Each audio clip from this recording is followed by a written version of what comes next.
sunglasses mo. Can you see? Can you see anything? 60 pesos. $2. He's very proud of his sunglasses. $2. You cannot get that for $2 in Australia. Not bad. Maybe 5. Maybe 10. Maybe 10. 10 on special. Facing Lagoon.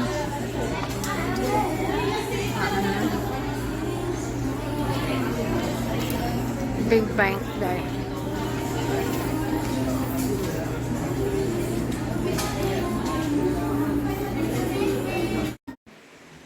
Hi guys, good afternoon. So, kararating lang natin bumili tayo ng mga tablets like that. Nagligpit ako guys. May naiwan pa. Sa liligpitin ko. Okay, and then naglagay tayo ng alcohol for sa mga damit. Ayan. Ito hindi ko pa nalagyan. So let's put. Pinatalagyan ni Daddy ng alcohol.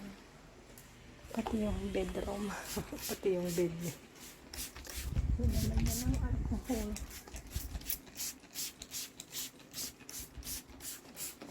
Ayan.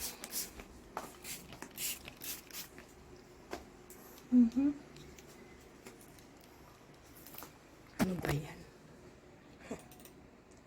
What? Okay. So there. Ayan guys. So ang nangyari is ay umalis lang.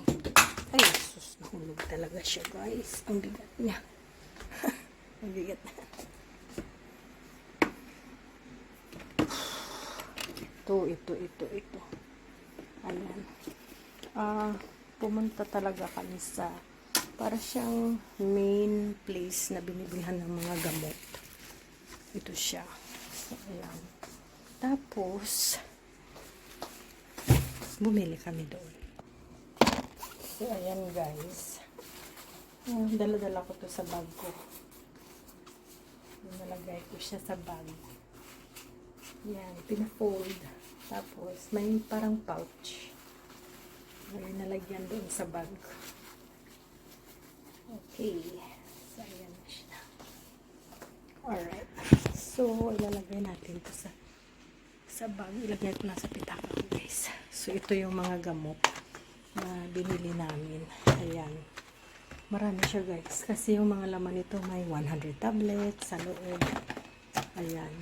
Yung iba, less. Basta, maximum 100 tablets. Ngayon, guys, kung bibilhin mo siya sa labas, mga generic product, bibilhin mo siya sa labas, ito, siguro mga 3,000.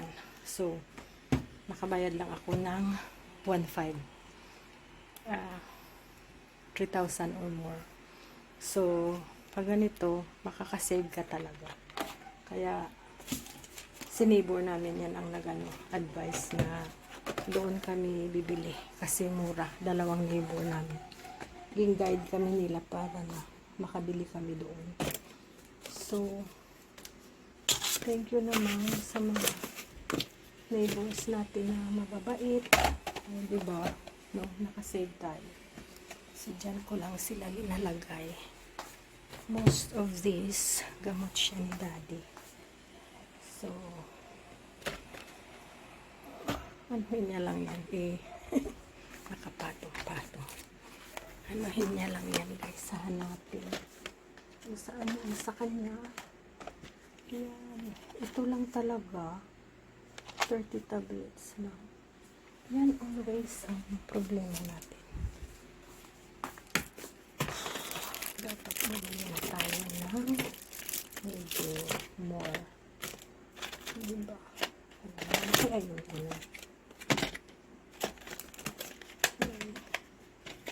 Magpapabili tayo kay yung neighbor namin, dumadaan din siya doon. So, pwede tayo magpapabili sa kanya.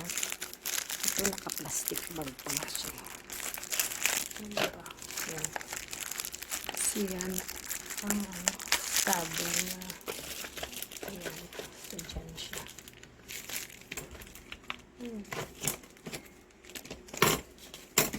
Okay.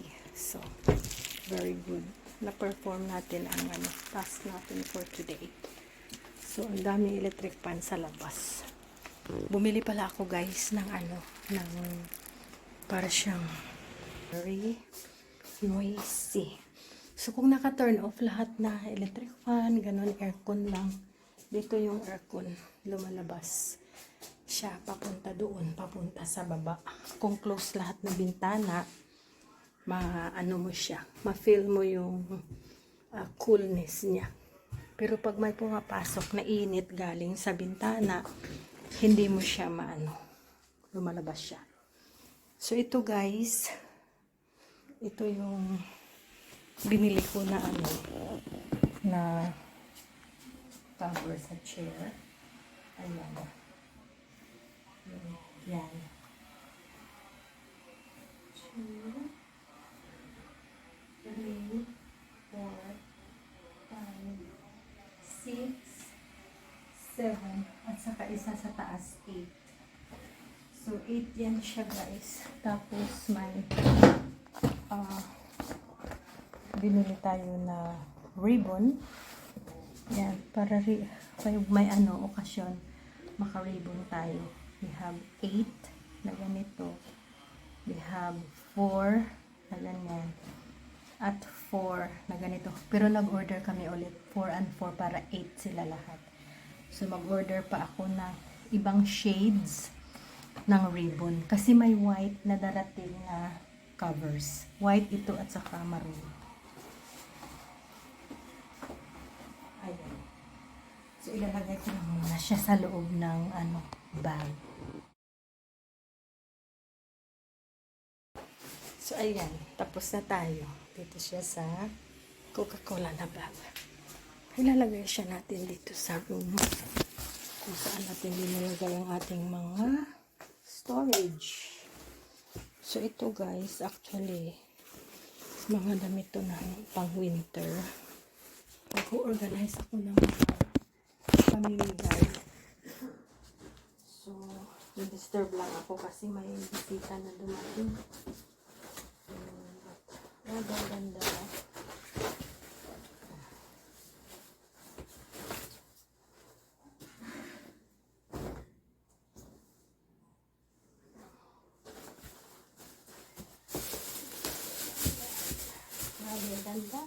Mag-ukay tayo.